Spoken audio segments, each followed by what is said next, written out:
불어 흘러내릴 때 주님은 아시네 당신의 약함을 사랑으로 돌봐주시네.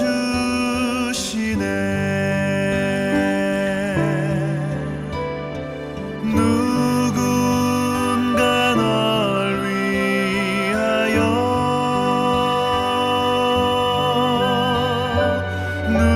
누군가 기도하네. 내가 홀로 외로워서 마음이 무너질 때 누군가 널 위해 기도하네.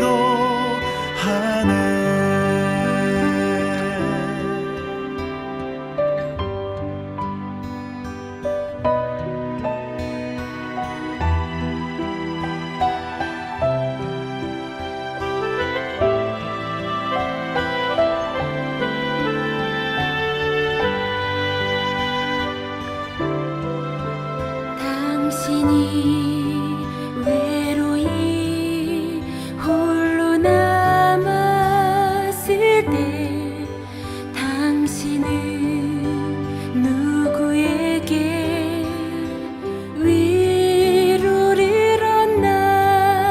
주님은 아시네 당신의 마음을 그대 홀로 잊지 못함을.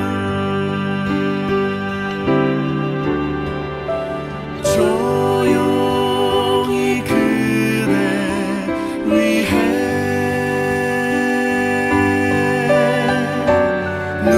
누군가 기도하네. 내가 홀로 외로워서 마음이 무너질 때 누군가 널 위해 기도하네.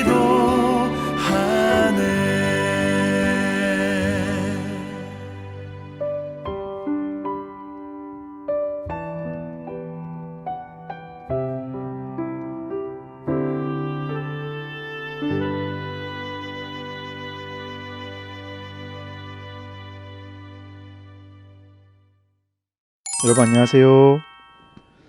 반갑습니다. 수원성교회 중보기도학교를 담당하는 김효식 목사입니다. 한 주간 잘 지내셨나요? 지난주에 우리 이제 첫 시간을 보냈죠. 우리 이번 중보기도학교 온라인 과정 총 8주간에 걸쳐서 우리가 해볼 텐데요. 벌써 한 주간이 지났습니다. 또 아울러서 한 가지 광고 드릴 것은요. 저희가 출석을 체크하고 있습니다. 목요일, 금요일 이틀간의 시청을 완료해 주시고 우리 각자 계신 이 카톡방에 출첵을 해 주시는 겁니다.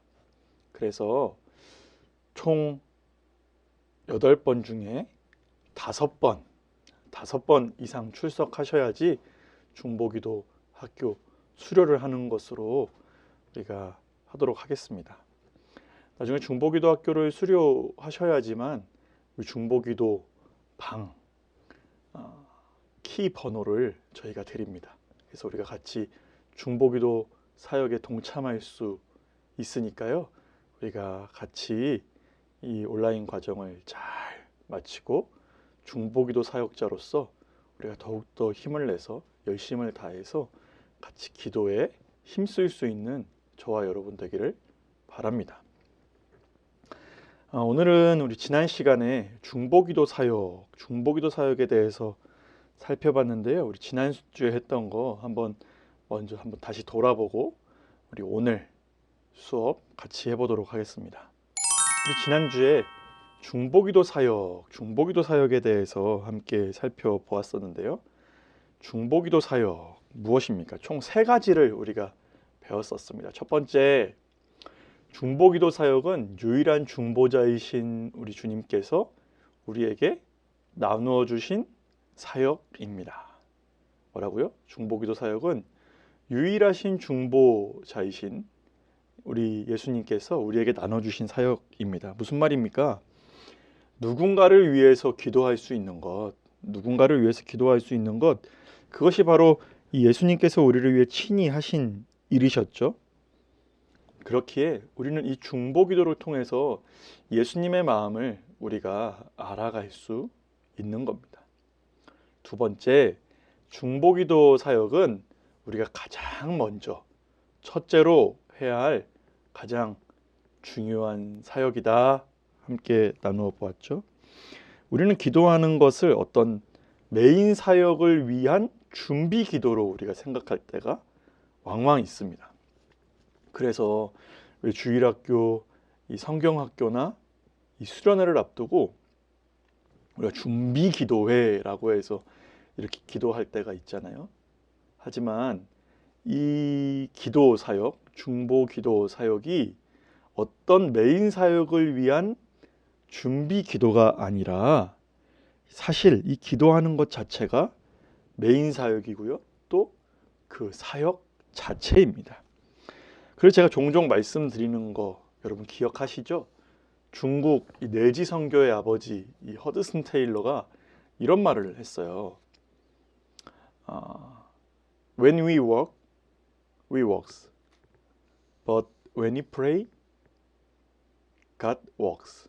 무슨 말이에요? 우리가 일하면 그냥 일하는 것뿐이지만 우리가 기도할 때 하나님이 일하신다. 그렇게 우리는 특별히 우리 주님의 일을 행함에 있어서 첫째로 가장 먼저 해야 할 것이 바로 기도 사역이다 라는 것을 우리는 중보기도를 통해 배웠습니다. 세 번째 중보기도 사역은 우리에게 놀라운 상급을 주시는 사역입니다. 중보기도는 응답과 은혜와 축복까지도 받을 수 있는 사역이다 라고 우리가 배웠습니다.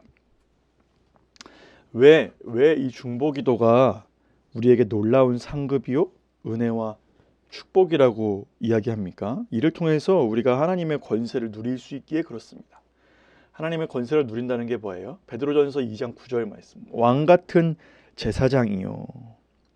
이 제사장의 역할을 함으로써 이 사람들의 운명, 사회의 운명, 국가의 운명을 바꾸는 마치 이 통치자인 왕의 역할을 감당하기에 우리가 기도하면 이러한 역사를 바꾸는 일에 참여하게 된다라는 의미입니다. 그래서 세 번째 중보기도 사역은 우리에게 놀라운 상급을 주시는 사역이다 라는 것을 우리가 지난 시간을 통해서 우리가 알아보았습니다.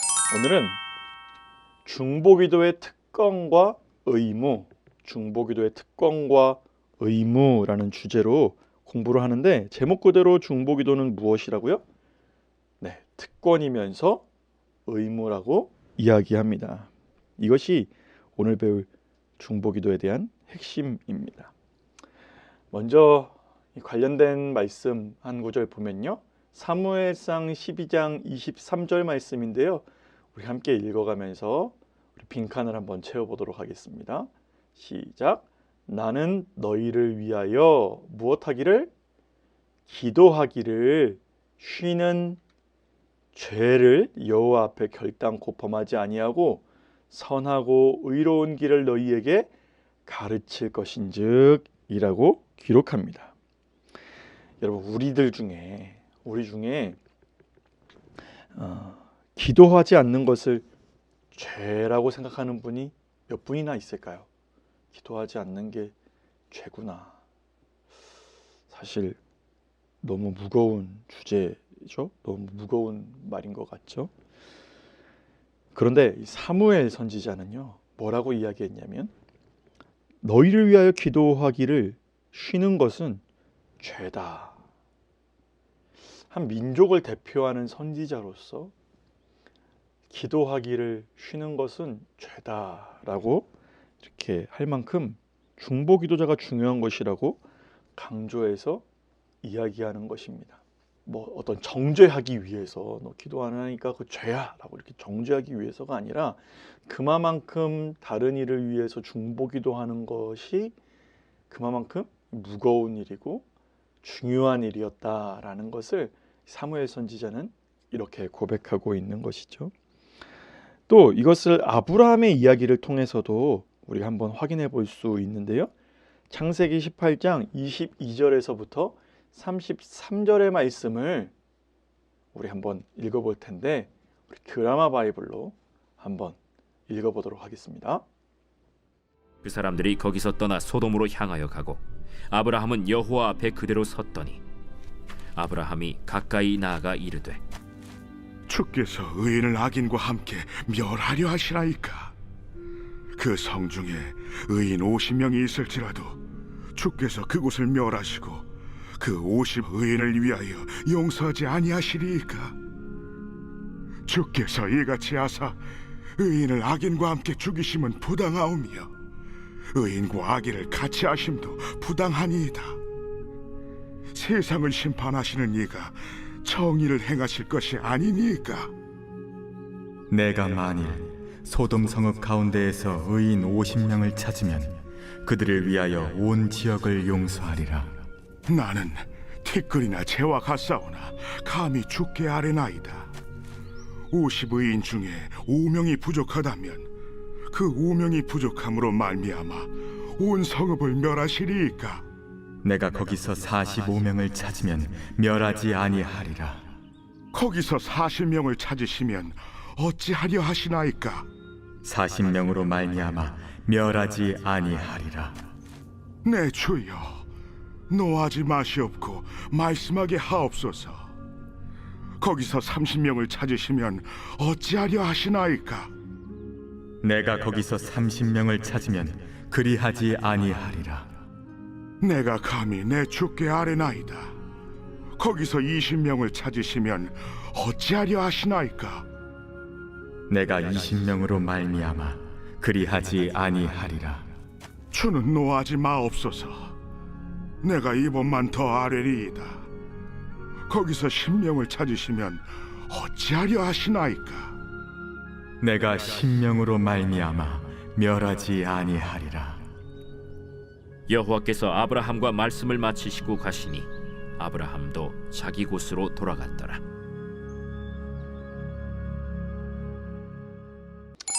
네, 앞서서 읽어보았던 이 내용은요, 우리가 아주 잘 아는 그 유명한 이 아브라함의 중보기도에 관련된 이 내용입니다.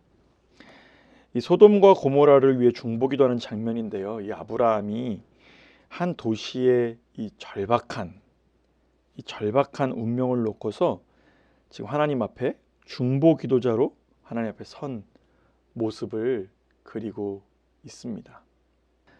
창세기 18장에서 아브라함이 이렇게 한 도시의 운명을 놓고 하나님 앞에 중보기도하는 이 모습을 볼 때 소개하는 이 역사적인 일이 있는데, 저도 예전 강의에서 들은 내용인데 한번 보실까요? 네, 이 장면은 이 구소련의 공산 정권이 무너지고요, 고르바초프 이 정권이 들어섰을 때 공산주의자들이 과거 공산당으로 다시 돌아가기 위해서 1991년 8월 달에 반혁명 쿠데타를 일으켰습니다. 군부 세력들이 탱크를 이렇게 몰고 와서 이 정권을 뒤엎고 모스크바의 붉은 광장을 진입할 때 이 당시 이 한 젊은이가 저 탱크 앞에 이렇게 무릎을 꿇고 기도하는 모습이 당시에 워싱턴 포스터지 1면을 장식했다라고 해요. 그리고 나서 이 사진처럼 그 뒤에 그 청년이 먼저 그렇게 무릎을 꿇고 나서 그 뒤에 많은 사람들이 이 탱크 앞으로 막 몰려듭니다. 그리고 탱크 앞을 가로막는 바람에 결국 이 공산당의 이 쿠데타는 3개월 만인 11월 달에 완전히 실패로 끝나고 말았는데요. 당시 이 사건이 일어났을 때 우리 대한민국에서도 열심히 기도했다고 해요. 이 무너져가는 이 정권을 위해서, 이 나라를 위해서. 억압받고 착취당하는 이 나라를 위해서 그렇게 기도했다라고 합니다. 여러분, 우리가 또 이때만 기도했나요? 최근에 가장 가까운 이 우크라이나 위해서도 우리가 기도하고 있고요. 그리고 그 전에 미얀마의 쿠데타를 위해서도 우리가 함께 마음을 모아서 기도하지 않았습니까? 이처럼 우리는 어떤 한 사람이 먼저 기도하고 그 모습을 바라보고 우리가 함께 모여서 우리가 합심하여 일을 하였을 때에 쿠데타 혁명, 또 전쟁, 여러 가지 이 민족적인 어려움들을 극복해냈음을 우리는 이 세계사를 통하여서 이런 나라의 역사를 통해서 우리가 살펴볼 수 있습니다. 또 다른 사진 한번 보면요, 이 사진은요 1950년 8월 25일 한국군과 연합군이 북한군에게 밀려서 저 낙동강까지 이 후퇴했을 때 낙동강 전투에 참전한 유엔군 병사들이 탱크 앞에서 이 무릎을 꿇고 기도하고 있는 장면입니다. 여러분, 뒤에 이 사진, 이 탱크 뒤에 있는 이 사진을 보시면 뭔가 폐허 같은 그런 느낌이 들잖아요. 교회는 다 무너지고 없었지만 전쟁 중에는 무릎 꿇고 기도 올릴 수 있는 곳이라면 그곳이 교회였기에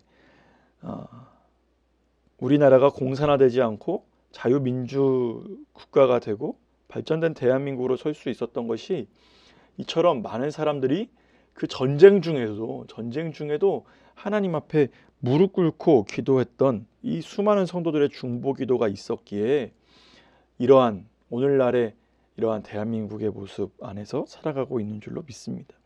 그렇게 오늘 이 시간 우리가 함께 살펴보는 이 말씀을 통해서 이제 이러한 기도의 역사를 이루며 나아가는 것이 바로 내가 그런 중보기도 사역자로 중보기도의 특권과 의무를 누려보고자 하는 그런 도전의식을 함께 가져보는 그런 시간이 되기를 바랍니다.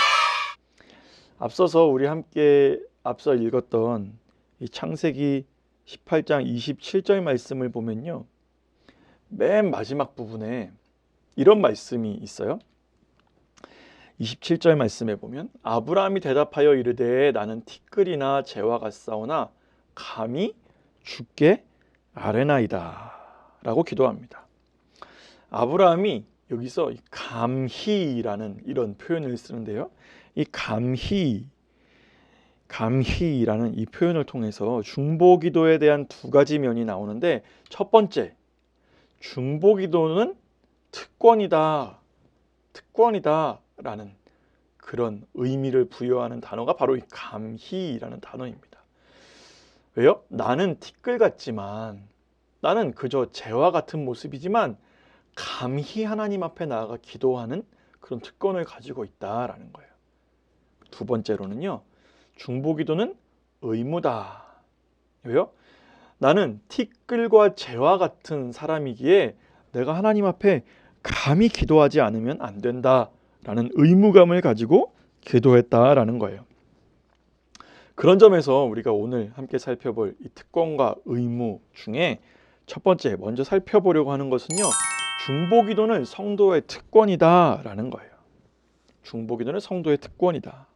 인간이 지닐 수 있는 최고의 특권은요, 바로 인간이 여호와 하나님 앞에 가까이 나아갈 수 있다라는 거예요. 죄인인 인간이 감히 하나님 앞에 가까이 나아간다라는 거죠. 이건 어떻게 그렇게 가능해요? 어떻게? 바로 하나님께서 예수 그리스도의 십자가 보혈의 은혜를 주셨기 때문에 우리가 하나님께 가까이 나아갈 수 있게 되었다. 또 우리가 지난 시간에 살펴봤던 것처럼 유일한 중보자 되신 주님께서 우리에게 중보기도 사역을 나누어 주셨기에 중보기도를 통해 하나님 앞에 가까이 나아갈 수 있게 되었으니 이것이 바로 성도의 특권이다라는 거예요. 성도의 특권이다. 꼭 기억하세요. 나 같은 사람이 기도로 하나님 앞에 나아갈 수 있는 것 자체가 뭐라고요? 바로 특권이다라는 겁니다. 아브라함의 표현처럼 티끌과 재와 같은 나라도 아무것도 아닌 나와 같은 이 사람이라도 하나님께서 우리를 불러주셔서 하나님 앞에 나아가 이웃을 위해 기도할 수 있다는 것이니까 이 중보기도가 얼마나 큰 특권인지 모르겠습니다. 이 특권은 지난 시간 다루었던 이 제사장의 특권과 또 결부가 됩니다. 제사장의 가장 중요한 특권이 무엇이냐면 고통받는 백성들의 죄와 고통을 대신 짊어지고 하나님 앞으로 나아간다라는 거예요. 이런 의미에서 내가 다른 성도들의 아픔, 이웃의 죄를 내가 하나님 앞에 갖고 나아가면 내가 바로 제사장의 특권을 가지고 있는 사람이다라는 것입니다. 제사장들이 자신의 역할을 얼마나 특권으로 생각했는 줄 아세요? 우리 앞에 이 화면에 보이시는 히브리서 5장 1절과 2절이 이렇게 기록하고 있는데 한번 읽어보면요. 대제사장마다 사람 가운데서 택한 자이므로 하나님께 속한 일에 사람을 위하여 예물과 속죄하는 제사를 드리게 하나니 그가 무식하고 미혹된 자를 능히 용납할 수 있는 것은 자기도 연약에 휩싸여 있음이라. 아멘. 보세요. 대제사장이 자신도 연약한 사람임에도 불구하고 대제사장으로서 부르심을 받아 다른 사람을 위하여 예물을 드리고 다른 사람의 죄를 속하기 위해서 제사를 드렸다라는 겁니다. 그것을 뭐라고 이야기해요? 5장 4절 말씀해 보니까 이 종기는 아무도 스스로 취하지 못하고 오직 아론과 같이 하나님의 부르심을 받은 자라야 할 것이니라. 아멘. 4절에 어떤 단어로 시작하고 있어요? 이 존귀는 아주 영광스러운 직분, 아무나 취할 수 없는 이 존귀한 직분이 바로 이 제사장의 직분이다라는 거예요. 이 제사장의 직분은요, 그 누구도 스스로 내가 제사장이 돼야지라고 해서 할 수 있는 것이 아니라 하나님께 부르심을 받은 자만 할 수 있는 이 존귀한 직분이 바로 이 제사장의 직분이라는 겁니다. 그런데 이 신약 시대에 와서 이 존귀한 직분이 누구에게 주어졌어요? 누구라고요? 네, 바로 나에게, 우리 모든 그리스도인들에게 주신 하나님의 특권인 줄로 믿습니다.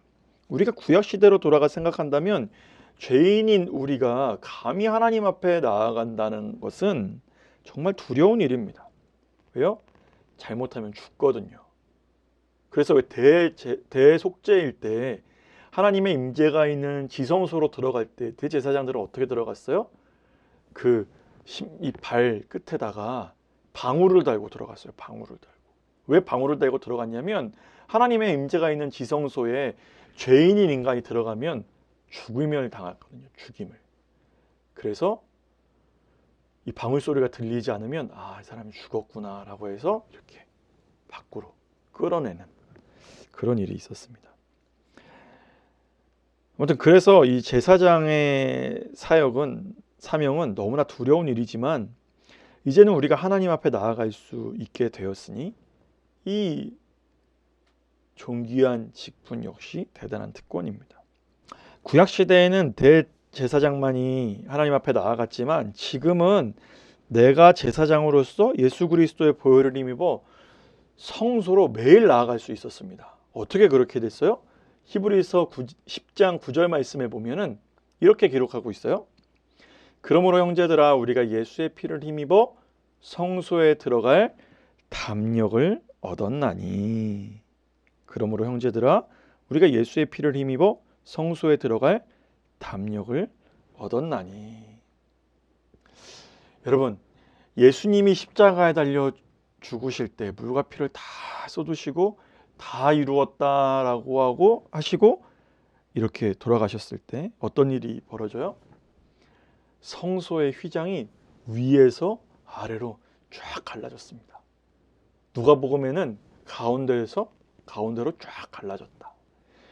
이제 더 이상 어떤 제사장만이 이 하나님을 뵈러 갈 수 있는 것이 아니라 우리 성도, 예수 그리스도의 피를 힘입은 믿음의 성도 역시 누구나 예수 그리스도의 이름으로 주님 앞에 나아갈 수 있는 담력을 얻었다라는 것입니다. 여러분, 그러면 이 시간에 우리가 각자 이 제사장이 되어서 하나님 앞에 이 기도하는 그런 기도해 보는 그런 시간을 갖도록 하겠는데요. 먼저 이 구약 시대에 하나님 앞에 가까이 나아가는 것을 한번 해보고자 하는데, 설명을 잘 들으시고 앞으로 이 성막기도라는 것을 함께 해보도록 하겠습니다. 여러분, 성막기도라고 하는 것, 네, 먼저 이 첫 번째 사진을 보시면 여기 성막을 중심, 여기가 이렇게 성막이거든요. 여기가 이렇게 성막이에요. 성막을 중심으로 동서남북으로 이렇게 세 진영씩 이렇게 있죠. 세 지파씩, 이게 다 지파예요. 12지파, 12지파인데 이 세 지파씩 진을 치고 있습니다. 그래서 이 눈만 뜨면 하나님의 임재를 상징하는 이 성막을 볼 수 있었던 거죠. 이렇게 외면적으로 보기에는 이 성막을 둘러싸고 있는 것이 이 12지파다. 성막을 둘러싸고 있는 것이 12지파다. 그래서 각 지파들이 이 성막을 보호하고 있는 것처럼 보이지만 사실은 그게 아니라 가운데에 있는 하나님의 임재인 성막이 이 이스라엘의 12지파를 중심으로 이 보호를 하고 있습니다. 이것처럼 하나님께서도 오늘을 살아가는 우리 중심에 계셔서 오늘도 우리를 보호하고 계시다라는 것을 우리는 살펴볼 수 있는 것이죠. 네, 이어서 두 번째 사진을 보시면 이게 이제 성막인데요. 아까 가운데 있었던 성막인데 이스라엘 백성들이 제사장에게 이제 자신의 죄를 다 고합니다. 자신의 죄를 다 고해요. 그러면 제사장이나 이 대제사장이 그 문제를 가지고 하나님 앞으로 나아가는 거예요. 하나님 앞으로 나아갑니다. 그래서 제일 먼저 이 장막 안으로 들어가는 거예요. 이 장막의 문이 이 동쪽 동문이 있는데 이 동쪽 문으로 들어갑니다. 동쪽 문으로 들어가면요, 어떤 사진이 있냐면 이런 사진이 있어요. 동쪽 문을 들고 딱 들어가면요, 첫 번째 나타나는 것이 바로 무엇이냐면 바로 번제단입니다. 번제단. 이게 번제단이에요. 번제단 위에서 이제 제물을 드려야 하는데 내 죄를 속할 어떤 짐승을 가지고 와서 안수하고 그 짐승을 죽입니다. 그리고 이 번제단 위에서 태우는 거예요. 그리고 드린 제물이나 이 피를 취해야 합니다. 피가 없이는 이 성소 안으로 들어갈 수 없거든요. 이렇게 이 죄인이 하나님 앞에 선다는 것은 죽음을 의미합니다. 이 속죄물을 힘입지 않고는 거룩하신 이 하나님 앞으로 나아갈 수 없기에 그렇습니다. 그 다음에 이 번제를 다 드리고 난 뒤에 찾아가는 것이 바로 이 물두멍입니다. 물두멍. 이게 물두멍. 이 물두멍은 노수로 만들어진 큰 대야인데요. 여기에 손을 넣어서 씻습니다. 내 죄를 씻어서 하나님을 만날 그런 준비를 하는 거죠. 피와 재로 얼룩진 손을 씻는 거예요. 그래서 이제 깨끗한 손으로 하나님을 만날 준비를 하는 것입니다. 그렇게 한 뒤에 이 성소로 들어가는 것이죠. 이 성소 안은 어떻게 되어 있냐면 성소로 들어가면 여기 우측에 분향단이 있습니다. 분향단에는 떡상이 있고요. 좌측에는 금촛대가 이렇게 있습니다. 네. 그래서 이 떡상에서 하나님의 말씀을 먹어야 하고요. 그리고 이 금촛대에서 이 불빛이 비춰져야 성소 안에서 이렇게 활동을 할 수 있는 것이죠. 네, 거룩한 불빛이 이 성소 안을 이렇게 밝게 비추고 있는 것입니다. 그리고 여기 전면에는 분향단이라는 게 이렇게 있는데요. 여기서 대제사장이 분향단에서 연기를 피워서 연기를 하늘로 올려보내면서 백성들의 기도 제목을 하나님 앞에 끊임없이 아뢰는 것입니다. 연기가 하나님 앞에 이렇게 올라가는 것처럼, 연기가 피어서 하나님 앞에 이렇게 올라가는 것처럼 우리 기도 제목을 하나님 앞에 그렇게 올려드렸습니다.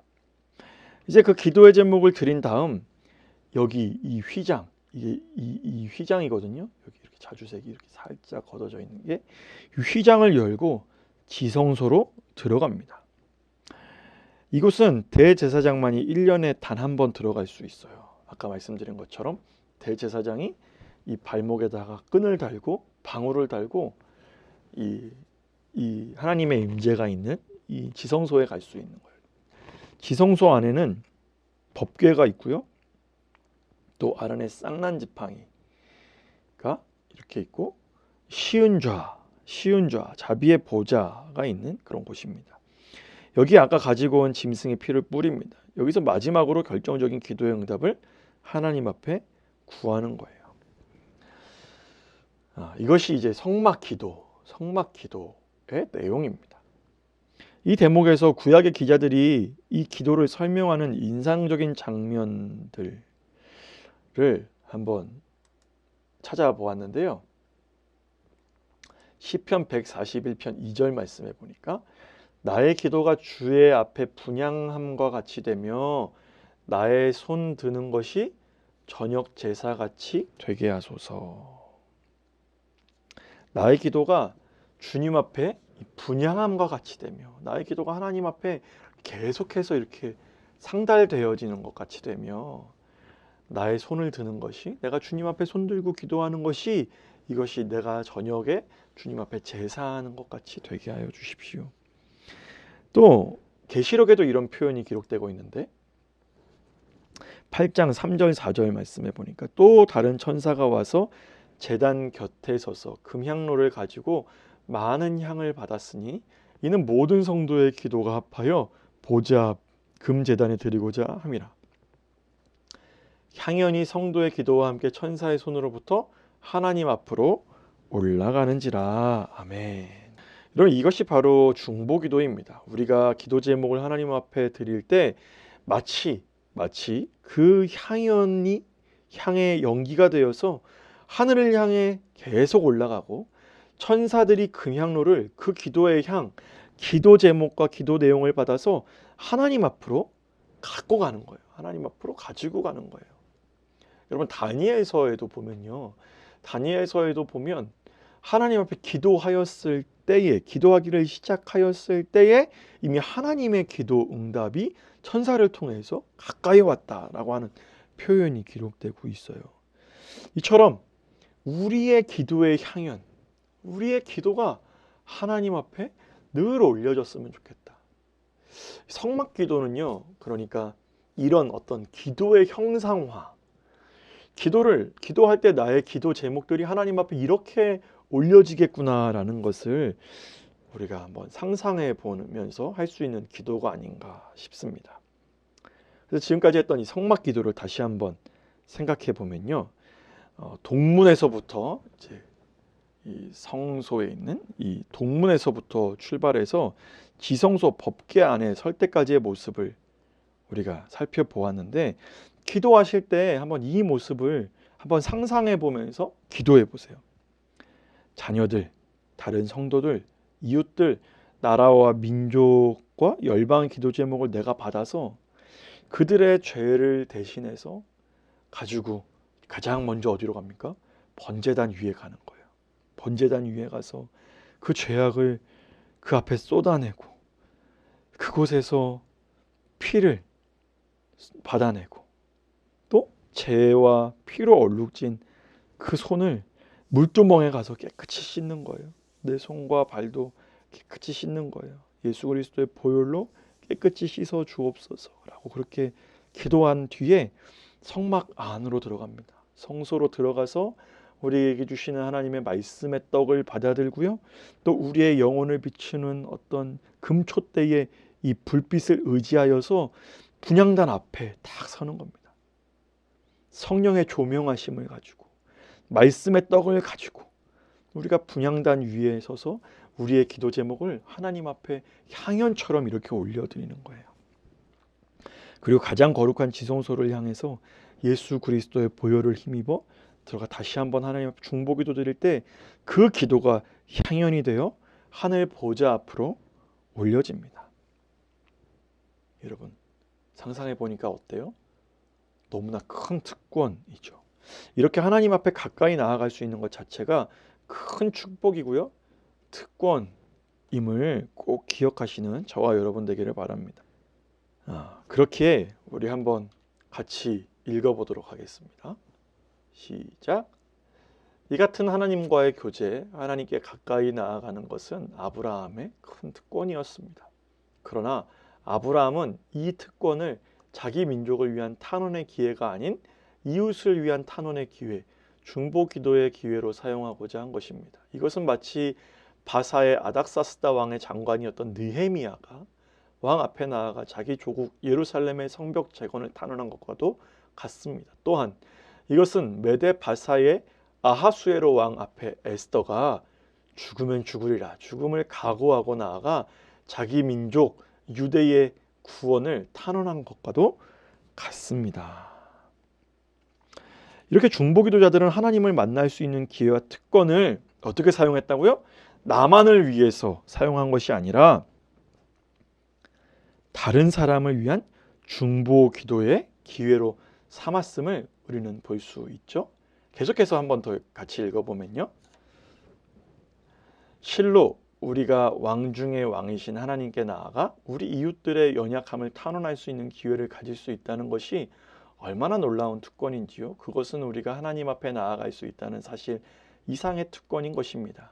그것은 티끌과도 같은 우리가 감히 이웃을 위해 기도할 수 있는 특권인 것입니다. 여러분, 중보 기도의 특권, 우리가 어떤 자격이 있어서가 아니라 능력이 있어서가 아니라 비록 아브라함이 고백한 것 같이 비록 우리는 재와 같고 먼지와 같으나 감히 하나님께서 우리를 중보 기도자로 불러주셨고 예수 그리스도의 보혈의 능력으로 주님 앞에 나아갈 수 있는 담대함을 허락하여 주셨으니 그 보혈의 능력, 그 예수 그리스도의 보혈의 특권을 가지고 하나님 앞에 담대히 나아가 기도할 수 있는, 기도하되 우리만을 위한 기도가 아니라 다른 사람을 위해 기도할 수 있는 그런 중보기도자로 나아가는 저와 여러분 되기를 바랍니다. 여러분, 여기서 이제 오늘의 첫 번째 질문을 함께 살펴보도록 하겠습니다. 출애굽기 33장 1절에서 4절을 읽고 또 같은 장인 33장 12절에서 16절의 말씀과 비교하면서 중보기도의 특권을 한번 말해 보십시오. 여러분, 이 말씀을 보시면 중보기도가 얼마나 큰 특권인지 우리가 다시 한번 생각해 볼 수 있어요. 먼저 출애굽기 33장 1절에서 4절 말씀을 한번 읽어보면요. 여호와께서 모세에게 이르시되 너는 내가 애굽 땅에서 인도하여 낸 백성과 함께 여기를 떠나서 내가 아브라함과 이삭과 야곱에게 맹세하여 내 자손에게 주기로 한 그 땅으로 올라가라. 내가 사자를 너보다 앞서 보내어 가나안 사람과 아모리 사람과 헷 사람과 브리스 사람과 히윗 사람과 여부수 사람을 쫓아내고 너희를 적과 꿀이 흐르는 땅에 이르게 하려니와 나는 너희와 함께 올라가지 아니하리니 너희는 목이 곧은 백성인즉 내가 길에서 너희를 진멸할까 염려함이니라 하시니 백성이 이 준엄한 말씀을 듣고 슬퍼하여 한 사람도 자기의 몸을 단장하지 아니하니라. 여러분, 오늘 이 말씀이 나온 이런 말씀이 나온 이 배경이 있는데 32장 말씀에 보면 어떤 말씀이 기록되냐면요. 이스라엘 백성들이 금송아지를 만든 사건이 기록됩니다. 이 금송아지를 만드는 이 사건을 보시고 하나님께서 진노하셔서 3절 말씀에 이렇게 이야기하세요. 너희는 적과 꿀이 흐르는 땅으로 가겠지만 나는 너희와 함께 가지 않겠다. 왜요? 가다가 내가 너희의 교만함을 보고 너희를 길에서 진멸할까 염려가 된다라고 말씀하세요. 무슨 말씀입니까? 하나님께서 이스라엘 백성들을 가나안 땅에 들어가게는 하시겠지만 내가 같이 가지 않겠다라는 거예요. 왜냐하면 금송아지를 만들어 우상을 섬기는 이 백성에게 하나님께서 저주를 내려서 그 민족을 진멸할까 본인 스스로가 그렇게 염려가 된다라는 것을 이야기하는 거예요. 이런 하나님의 진노하심을 듣고 이스라엘 백성들은 4절 말씀에서 슬퍼하면서 기도합니다. 그런데 그 과정에서 특별히 이 모세가 하나님께 나와 백성들을 위해 중보 기도를 하는데요. 중보기도하는 내용이 바로 이어서 기록되는 33장 12절에서 16절 말씀이에요. 한번 읽어보면 모세가 여호와께 아뢰되 보시옵소서 주께서 내게 이 백성을 인도하여 올라가라 하시면서 나와 함께 보낼 자를 내게 지시하지 아니하시나이다. 주께서 전에 말씀하시기를 나는 이름으로도 너를 알고 너도 내 앞에 은총을 입었다 하셨사온즉 내가 참으로 주의 목전에 은총을 입었사오면 원하건대 주의 길을 내게 보이사 내게 주를 알리시고 나로 주의 목전에서 은총을 입게 하시며 이 족속을 주의 백성으로 여기소서. 여호와께서 이르시되 내가 친히 가리라 내가 너를 쉬게 하리라. 모세가 여호와께 아뢰되 주께서 친히 가지 아니하시려거든 우리를 이곳에서 올려보내지 마소서. 나와 주의 백성이 주의 목전에 은총을 입은 줄을 무엇으로 알리이까? 주께서 우리와 함께 행하심으로 나와 주의 백성을 천하 만민 중에서 구별하심이 아니니까. 아멘. 여러분 여기 12절과 13절에 모세가 하나님께 중보기도하기를 하나님께서 이 백성을 내게 인도하라고 하지 않았습니까? 전에 말씀하시기를 하나님께서 내게 은총을 베풀었다 하시지 않았습니까? 그러니 나로 은총을 다시 입게 하시고 주의 길을 보여주소서. 이 백성을 다시 주의 백성으로 여겨주십시오라고 중보기도합니다. 여러분 앞서서 우리가 성막기도에서 살펴봤듯이 이 등잔에서 그 떡상의 그 말씀이 중요한 이유가 바로 이거예요. 뭐냐면 하나님 앞에 하나님 주님께서 전에 말씀하시기를 내게 언약의 말씀으로 내게 말씀하시기를 이렇게 하지 않으셨습니까? 우리가 기도할 때에 말씀을 붙잡고 기도해야 하는 것이 바로 이런 부분입니다. 하나님 주님께서 내게 이렇게 말씀하지 않으셨습니까? 그 말씀을 붙잡고 그렇게 중보기도한 거예요. 그랬더니 하나님께서 마음을 돌이키시죠. 14절 말씀에 알았다 여호와께서 이르시되 알았다 내가 친히 갈게 너는 쉬게 할게. 처음에는 함께 가지 않겠다고 하셨던 하나님께서 모세의 중보기도를 듣고 그 마음을 돌이키셔서 함께 가시겠다고 말씀하고 계신 것을 우리는 이 말씀을 통해 보게 됩니다. 여러분 이것이 바로 중보기도의 특권이라는 거예요. 이것이 바로 중보기도의 능력입니다. 하나님의 마음까지도 바꿔놓는 것이죠. 하나님께서 이 마음을 바꾸셨다라는 표현이 성경에 최소한 20군데 정도 나오는데요. 이는 거의 대부분이 어떤 한 사람이 중보기도함을 통해서 하나님께서 마음을 바꾸셨다라는 것을 우리는 성경을 읽으면서 찾아보게 됩니다. 여러분 간단히 예를 들어서 대통령과 여러분이 1대1로 독대하셔서 대통령의 마음을 돌려놓았다고 생각해 보세요.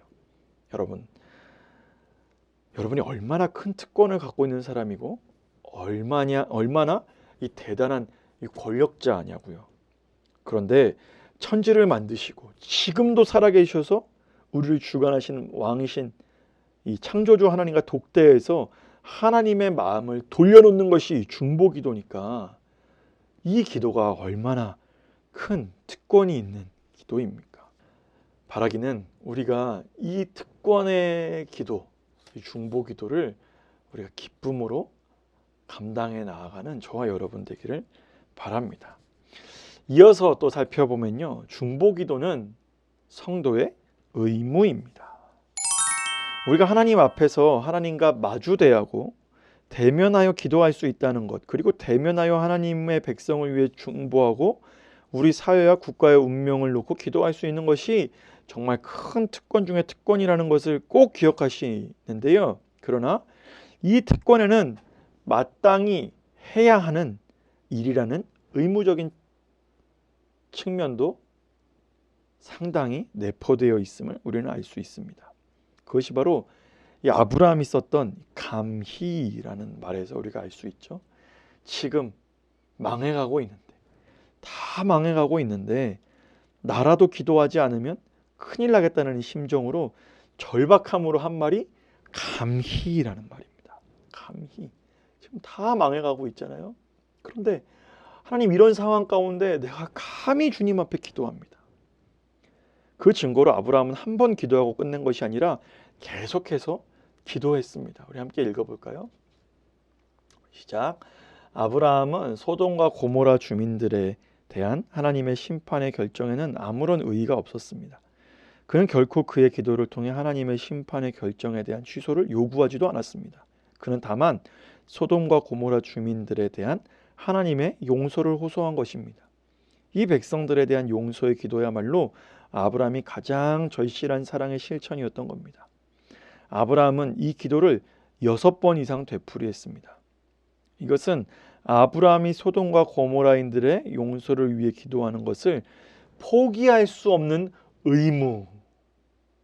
다시요.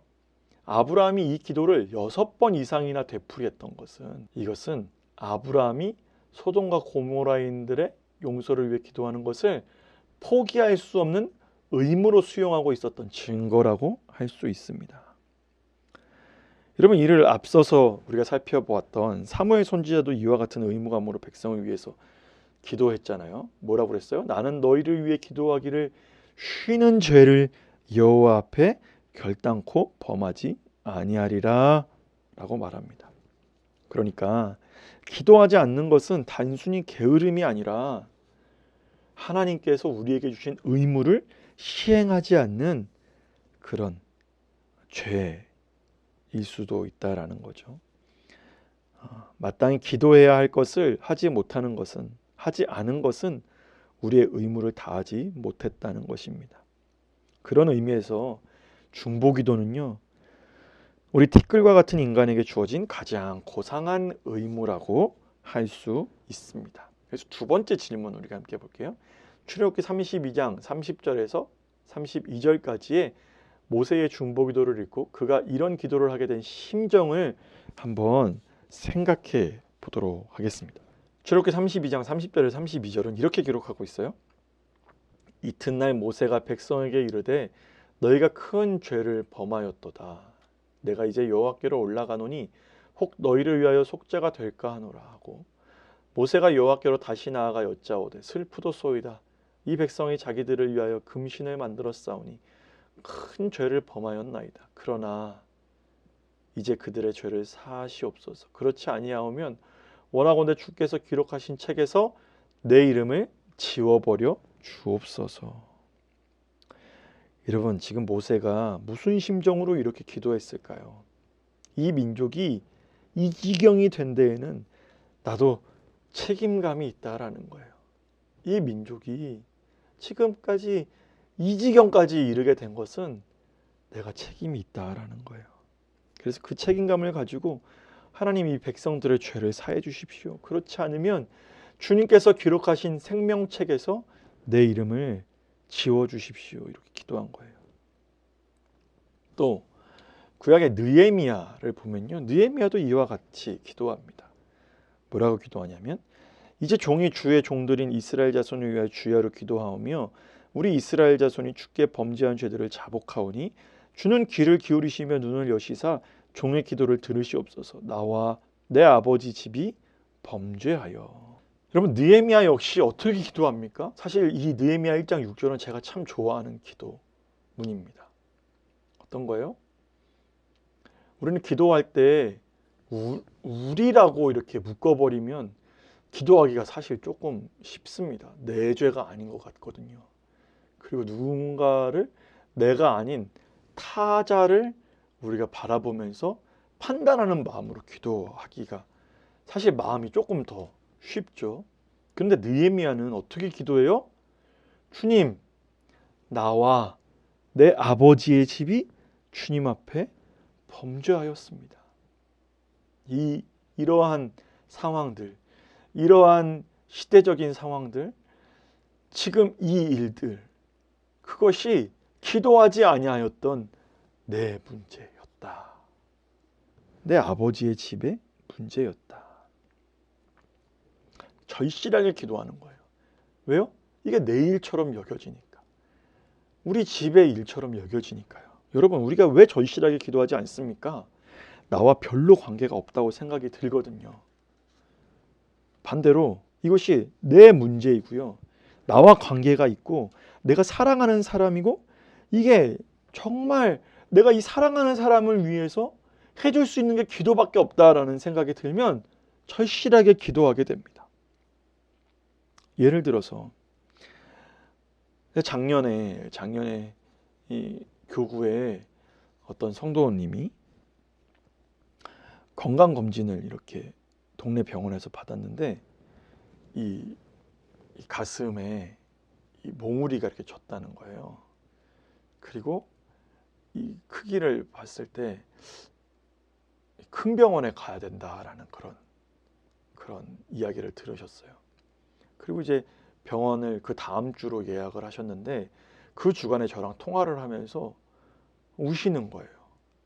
목사님, 진짜 지난 한 주간이 그 얘기를 들은 순간부터 정말 제 삶이 생지옥이었어요. 이 삶이 생지옥 같더라고요. 내 삶이 폭풍처럼 휘몰아치는데 그 마음을 어떻게 할 수가 없어요 라고 이렇게 이야기를 하는 그런 집사님이 계셨습니다. 그때 제가 그 집사님 위해서 했던 게 무엇이었을까요? 먼저 이사야서 41장 10절 말씀으로 위로했어요. 두려워하지 말라, 내가 너와 함께함이라. 놀라지 말라, 나는 너의 하나님이 됨이라. 내가 너를 굳세게 하리라, 참으로 너를 도와주리라. 참으로 나의 의로운 오른손으로 너를 붙들리라. 여러분, 우리가 조금이라도 생각해 봤던 일이 내게 닥치면, 생각해 봤던 일이, 조금이라도 대비했던 일이 내게 닥치면 그래도 어느 정도는 감당할 수 있어요. 그런데 생각해 보지도 않았던 일이 내게 탁 닥치면 어떤 일이 벌어져요? 두려움이 앞섭니다. 염려가 끊어지지가 않습니다. 그야말로 우리의 마음밭에 자그마한 여우가 들어오게 된 거죠. 근데 마음을 완전히 들쑤셔 버리는 거예요. 그래서 낙심하게 되고요, 포기하게 돼 버리는 거예요. 그렇기에 가장 먼저 집사님이 기도했던 건 말씀, 이사야 41장 10절 말씀 가지고 같이 간절히 기도했어요. 같이 간절히 기도하였을 때 이분 나중에 고백하는 것이, 결국 이제 이분이 유방암 2기였고 다행히 이제 항암을 4번 받으시고 이제 항암 치료는 다 끝나시고 지금 회복하고 계신데, 이분 입술에서 고백했던 게, 목사님 그때 말씀 주셨던 이사야 41장 10절 말씀이 제게 큰 위로가 됐어요. 그리고 내가 그 말씀이 내게 있으니까 내가 이렇게 담대하게 이 치료를 잘 받을 수 있었어요. 어떤 사람은 몇 번도 받는데 저는 딱 4번만 받으면 되지 않으니 얼마나 감사해요. 이 고백을 듣는데 오히려 제가 눈물이 나더라고요. 아무렇지도 않았던 것들에 비교하면 너무나 슬픈 일이고 너무나 원망이 될 법한데, 오히려 이분은 4번만 하면 되니까, 하나님이 나와 함께 하심을 알고 하나님이 나를 지켜주시니까 내가 4번만 하면 되니까 얼마나 다행이고 이 얼마나 감사한 일이에요 라고 고백하는 그런 고백을 들은 적이 있습니다. 또 어떤 집사님은요, 자녀분이 교통사고를 크게 당하셨어요. 그래서 정말 이 생사의 기로에 놓였다라는 소식을 듣고 정말 이분 위해서 기도할 수밖에 없었어요. 왜요? 인간의 힘으로 어떻게 할 수가 없었거든요. 우리가 어떻게, 그 외에 어떻게 할 수도 없었고, 이분이 너무나 큰 사고를 당하셨기에 과연 다시 쉴 수는 있을까? 후유 장애가 남지는 않을까라는 그런 마음이 자꾸 드는 거예요. 그래서 이분을 위해서 정말 기도했어요. 아침을 금식해 가면서 기도하였어요. 그리고 나서 최근에 이제 그분과 이렇게 새벽 기도 때 잠깐 만났는데 그분이 저한테 하시는 말씀이, 목사님, 우리 아이가 걸었어요. 할렐루야죠. 우리 아이가 걸었어요 라고 하는 그 소식을 듣는데 정말 그 하루는 너무나 기쁜 소식이었어요. 너무나 기쁜 소식이었고 정말 하나님 앞에 감사하는 그런 시간이었습니다. 여러분, 우리가 중보 기도를 한다라고 하면서 왜 기도하지 않아요? 내 일 같지 않거든요. 나와 별로 상관이 없다라고 생각이 들기 때문에 기도하지 않습니다. 느헤미야 1장에서 느헤미야가 예루살렘을 위해서 기도하는데 솔직히 느헤미야와는 별로 상관이 없어요. 왜냐하면 느헤미야 1장, 이 느헤미야 이 상황에서 느헤미야는 예루살렘에 있는 것이 아니라 지금 페르시아, 바사에 살고 있고요. 그것이 페르시아의 왕궁에서도 높은 관직에 앉아 있고 나름 잘 먹고 잘 살고 있습니다. 그럼에도 느헤미야는 무너진 조국 이스라엘을 위해서 중보기도 하고 있는 것입니다.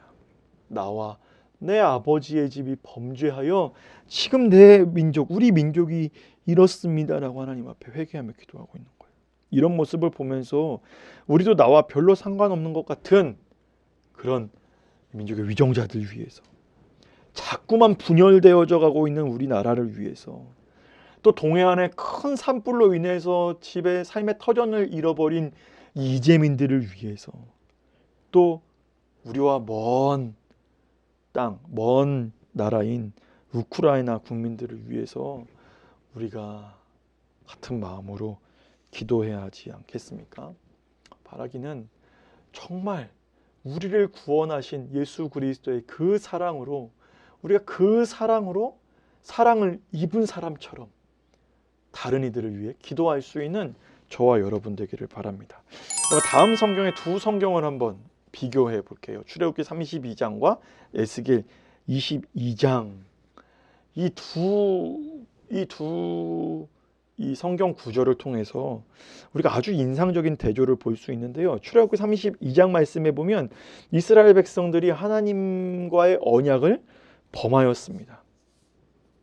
에스겔에서도 마찬가지죠. 에스겔 22장에서도 하나님과의 언약을 배반해 버렸어요. 그렇기에 이들이 둘 다 징벌받기에 마땅했습니다. 그런데요, 한번 성경 말씀을 한번 보시면요, 이 두 사건 가운데 어떤 차이가 있는지 확연하게 우리가 느끼실 수 있을 거예요. 같이 출애굽기 32장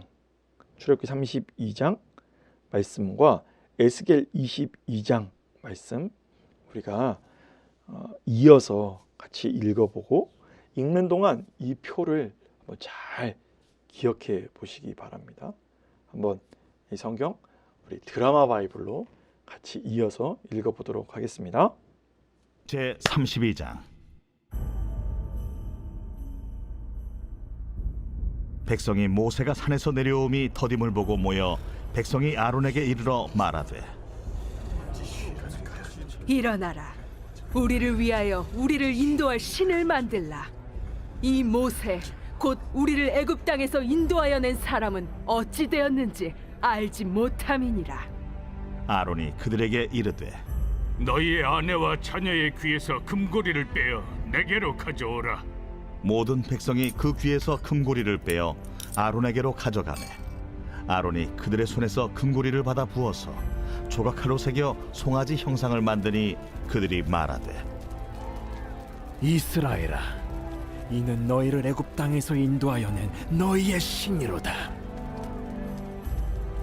아론이 보고 그 앞에 제단을 쌓고 이에 아론이 공포하여 이르되, 내일은 여호와의 절일이니라. 이튿날에 그들이 일찍 일어나 번제를 드리며 화목제를 드리고 백성이 앉아서 먹고 마시며 일어나서 뛰놀더라. 여호와께서 모세에게 이르시되, 너는 내려가라. 네가 애굽 땅에서 인도하여 낸 네 백성이 부패하였도다. 그들이 내가 그들에게 명령한 길을 속히 떠나 자기를 위하여 송아지를 부어 만들고 그것을 예비하며 그것에게 제물을 드리며 말하기를, 이스라엘아, 이는 너희를 애굽 땅에서 인도하여 낸 너희 신이라 하였도다. 내가 이 백성을 보니 목이 뻣뻣한 백성이로다. 그런즉 내가 한 대로 두라. 내가 그들에게 진노하여 그들을 진멸하고 너를 큰 나라가 되게 하리라. 모세가 그의 하나님 여호와께 구하여 이르되, 여호와여, 어찌하여 그 큰 권능과 강한 손으로 애굽 땅에서 인도하여 내신 주의 백성에게 진노하시나이까? 어찌하여 애굽 사람들이 이르기를, 여호와가 자기의 백성을 산에서 죽이고 지면에서 진멸하려는 악한 의도로 인도해내었다고 말하게 하시려 하나이까? 주의 맹렬한 노를 그치시고 뜻을 돌이키사 주의 백성에게 이 화를 내리지 마옵소서. 주의 종 아브라함과 이삭과 이스라엘을 기억하소서. 주께서 그들을 위하여 주를 가리켜 맹세하여 이르시기를 내가 너희의 자손을 하늘의 별처럼 많게 하고 내가 허락한 이 온 땅을 너희의 자손에게 주어 영원한 기업이 되게 하리라 하셨나이다. 여호와께서 뜻을 돌이키사 말씀하신 화를 그 백성에게 내리지 아니하시니라. 여호와의 말씀이 내게 임하여 이르시되 인자야, 너는 그에게 이르기를 너는 정결함을 얻지 못한 땅이요 진노의 날에 비를 얻지 못한 땅이로다 하라. 그 가운데서 선지자들의 반역함이 우는 사자가 음식물을 움킴 같았도다.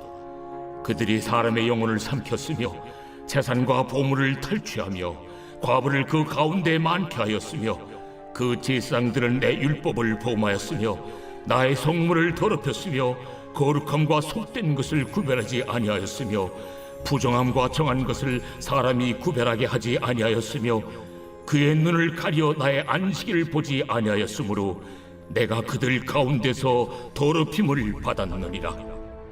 그 가운데에 그 고관들은 음식물을 삼키는 이리 같아서 불의한 이익을 얻으려고 피를 흘려 영혼을 멸하거늘 그 선지자들이 그들을 위하여 회를 칠하고 스스로 허탄한 이상을 보며 거짓 복수를 행하며 여호와가 말하지 아니하였어도 주 여호와께서 이같이 말씀하셨느니라 하였으며 이 땅 백성은 포악하고 강탈을 일삼고 가난하고 궁핍한 자를 압제하고 나그네를 부당하게 학대하였으므로 이 땅을 위하여 성을 쌓으며 성 무너진 데를 막아서서 나로 하여금 멸하지 못하게 할 사람을 내가 그 가운데서 찾다가 찾지 못하였으므로 내가 내 분노를 그들 위에 쏟으며 내 진노의 불로 멸하여 그들 행위대로 그들 머리에 보응하였느니라.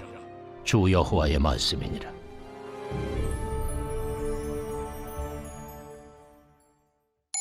어떠세요, 여러분? 드라마 바이블로 읽으니까 더 실감나시죠? 하나님의 말씀이 더 실감나게 느껴지지 않아요? 아무튼 이렇게 다른 시대에 살던 두 이스라엘 백성들은 똑같이 하나님의 언약을 어겼고요.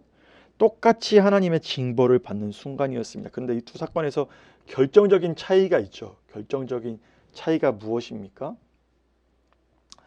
네, 바로 이 중보기도의 차이입니다. 중보기도의 차이.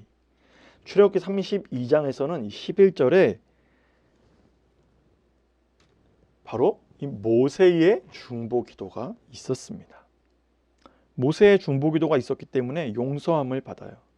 그러나 에스겔 22장 30절의 말씀을 보면 어떤 말씀이 있어요? 이 땅을 위하여 성을 쌓으며 성 무너진 데를 막아서서 나로 하여금 멸하지 못하게 할 한 사람을 내가 그 가운데에서 찾다가 찾지 못하였으므로 단 한 사람의 중보기도 사역자를 찾지 못했다라고 이야기합니다.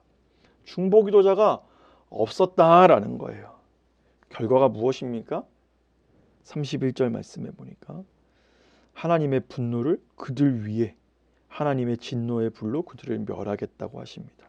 결국 에스겔서에 기록된 이스라엘 민족은 하나님의 심판으로 끝이 납니다.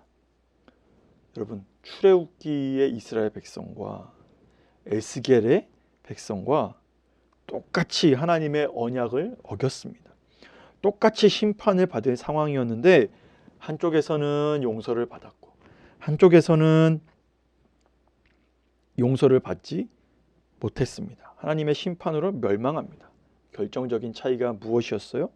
바로 한쪽에서는 중보기도자가 있었고 한쪽에서는 중보기도자가 없었다라는 차이입니다. 그러니 한 교회 안에, 우리 수원성교회 안에 한 사람의 중보기도자가 있다는 것이 얼마나 크나큰 축복입니까? 여러분, 그 한 분, 그 한 사람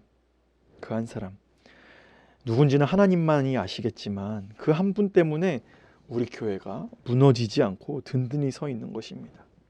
여러분, 그 한 사람이 바로 저와 여러분이 되어야 하지 않겠습니까? 더 좁게는 한 가정, 어찌 보면 그 가정이 무너졌어도 벌써 무너질 수 있었는데 그 가정 안에 있는 한 사람의 중보 기도자 덕분에 가정이 버티는 것이고, 더 크게는 우리나라 중보기도 사역자들로 인해서 이렇게 위태위태해 가면서도 그나마 든든히 서가고 있는 줄로 믿습니다. 여러분, 그러니 이 중보기도가 얼마나 큰 특권이고 축복이겠어요? 그래서 이 교회 안에 꼭 있어야 하는 팀이 뭐예요? 바로 중보기도 사역자입니다.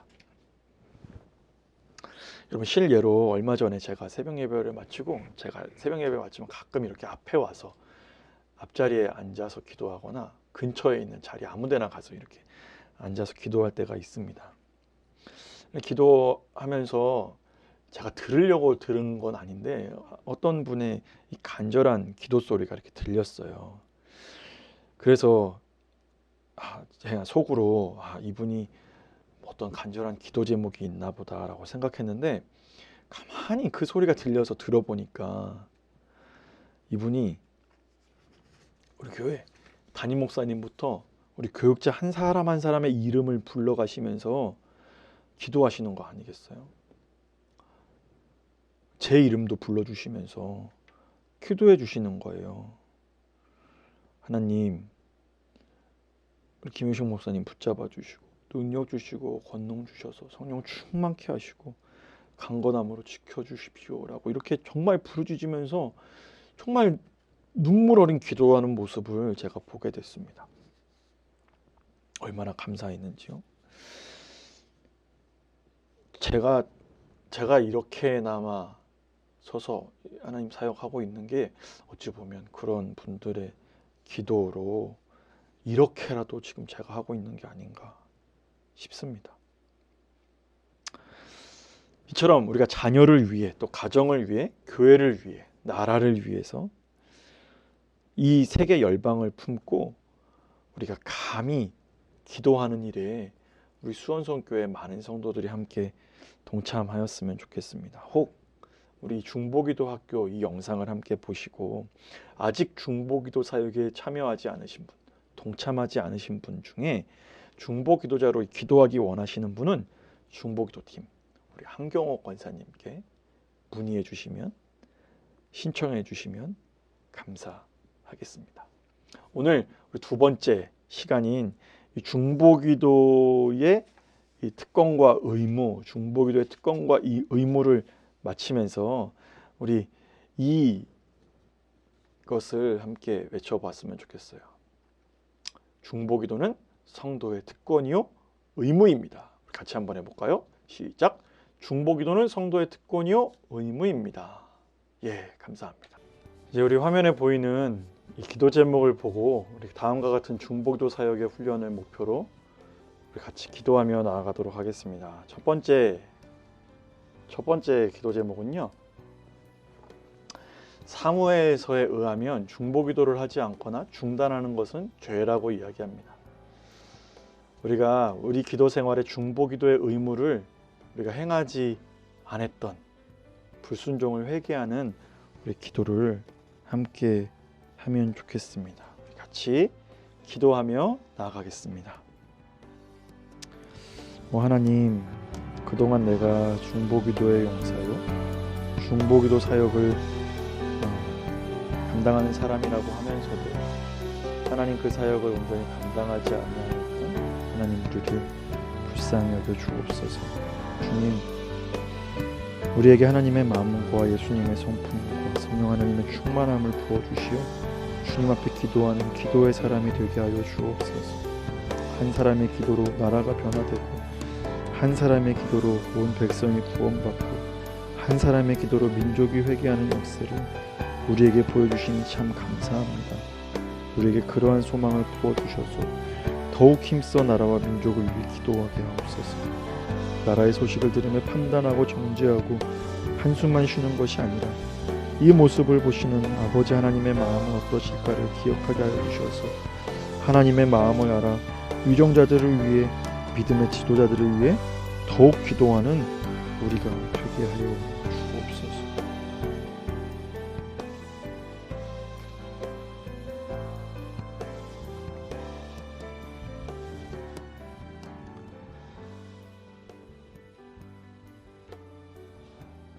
다음으로 기도하실 때 오늘 우리가 4가지 중보 기도 제목을 찾아서 써보시고 기도하였으면 좋겠습니다. 각자의 수첩에 지금 한 가지씩 적으시고 그 기도 제목을 놓고 함께 기도하겠습니다. 먼저 열방을 위한 기도, 교회를 위한 기도, 이웃을 위한 기도, 가정을 위한 기도, 이 4가지의 기도 제목을 함께 적으시고 이를 위해서 같이 기도하며 나아가겠습니다. 자비하신 하나님, 이 민족을 불쌍히 여겨 주옵소서. 분열되고 여러 가지 갈등 가운데 놓여 있는 이 민족을 주님 불쌍히 여겨 주옵소서. 먼저 믿음의 사람들이 거룩하게 구별되어 이 민족을 위해 기도하는 거룩한 중보자가 되게 하여 주옵소서. 코로나의 상황이 계속되고 있습니다. 더 이상 확산되지 않게 하시고 속히 종식되어 일상의 평안을 회복케 하여 주옵소서. 하나님, 교회를 위해 기도합니다. 수원성 교회 항존 직분자를 세워주시니 감사합니다. 하나님, 모든 직분자들이 성령 충만하게 하여 주셔서 하나님을 사랑하는 마음으로 나뉘어지지 않게 하시고 각자의 소견에 옳은 대로 행하는 것이 아니라 오직 하나님의 말씀을 쫓아 하나님의 기쁨이 되는 귀한 권속들 되게 하여 주옵소서. 또한 이 직분이 하나의 면류관이 되지 않게 하여 주셔서 더욱 겸손하게 하나님 앞에 나아가게 하시고 이번에 세워지지 못한 성도들의 마음을 위로하여 주시어 더 큰 하나님의 은혜로 풍성하게 채워 주옵소서. 하나님, 이웃들을 위해 기도합니다. 건강과 경제적인 것과 관계적인 어려움으로 고통받고 있는 이웃들을 기억하여 주셔서 이들의 삶이 혹 사망의 음침한 골짜기를 걷고 있다면 주님 함께하여 주시어 이 긴 터널이 주님과 함께하는 은혜의 터널이 되게 하시고 이를 통하여 주님께서 우리 인생의 진정한 길잡이가 되어주심을 경험하는 놀라운 시간이 되게 하여 주옵소서. 하나님, 각 가정을 위해 기도합니다. 믿음의 가장들을 주님 기억하여 주셔서 지치지 않게 하시고 가정을 제사장으로 세워주셨사오니 믿음에 굳게 서서 가정 공동체가 더욱 건강하게 잘 세워질 수 있도록 인도하여 주옵소서. 온 가정이 주 안에서 하나 되어 기쁨과 평화를 누리게 하시며 믿음의 가정에 넘쳐나는 기쁨과 평화가 함께하는 이웃들에게 아름답게 흘러갈 수 있도록 은혜를 더하여 주옵소서.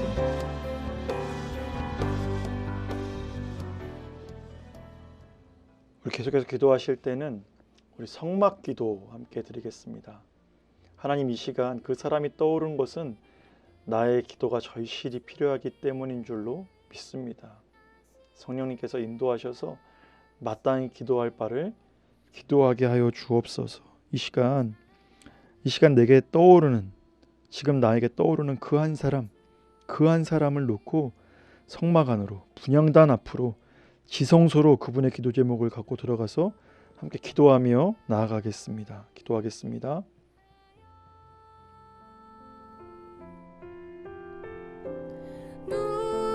누군가 기도하네. 하나님, 이 시간 그 사람이 떠오른 것은 나의 기도가 절실히 필요하기 때문에 마음이 무너질 때 누군가 널 위해 기도하네. 그 마음을 주님께서 붙잡아 주셔서 하나님, 당신이 지치고 피곤한 외로이 홀로 남았을 때 당신은 누구에게 위로를 얻나. 주님은 아시네. 당신의 마음을 그대 홀로 잊지 못함을.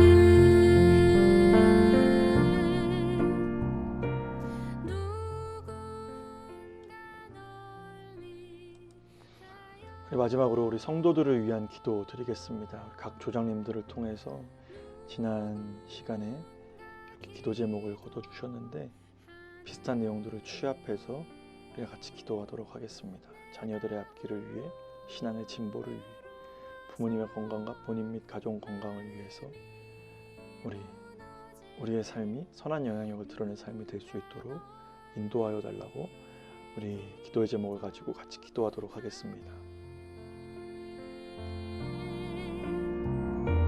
조용히 널 위하여 누군가 기도하네.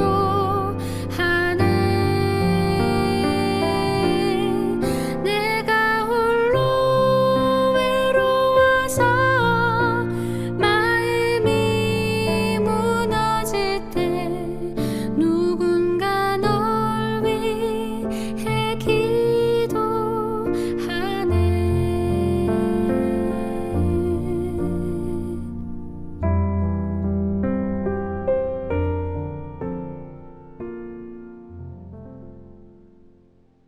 하나님 감사합니다. 오늘도 우리에게 중보기도 할 수 있는 특권과 의무를 허락하여 주셔서 주님 앞에 다시 한번 설 수 있도록 기회 주시니 참 감사합니다. 하나님, 우리가 감히 하나님 앞에 나아가 기도합니다. 하나님, 우리의 모습은 늘 죄악뿐이지만 그럼에도 감히 주님 앞에 나아가 기도합니다. 하나님, 참으로 우리의 기도를 주님께서 아시오니 하나님, 주님께서 들으시고 하나님, 참으로 우리의 기도 제목 가운데 하나님의 성품만이 온전히 흘러갈 수 있도록 주님 인도하여 주옵소서. 하나님, 참으로 우리가 계속해서 이 중보기도 학교를 통하여서 기도하는 것들과 또한 기도의 제목들을 우리가 구체화하며 나아갈 터인데 주님께서 함께하여 주셔서 특별히 지금 기도하고 있는 기도의 제목들이 있다면 하나님, 그 기도가 응답되는 은혜가 우리 성도들에게 충만할 수 있도록 인도하여 주옵소서. 계속해서 우리의 삶 가운데 기도의 풍성함을 더하여 주시고 기도의 능력을 체험하게 하여 주시어서 온전히 하나님의 능력과 하나님의 권능이 우리의 삶 가운데, 우리 교회 가운데, 우리의 가정 가운데, 우리의 모든 지경 가운데 풍성하게 흘러갈 수 있도록 주여 인도하여 주옵소서. 그렇게 행하실 주님을 기대하고 소망하옵고 이 모든 말씀 우리 주님 예수님의 이름으로 기도드리옵나이다. 아멘. 수고하셨습니다. 내가 홀로 외로워서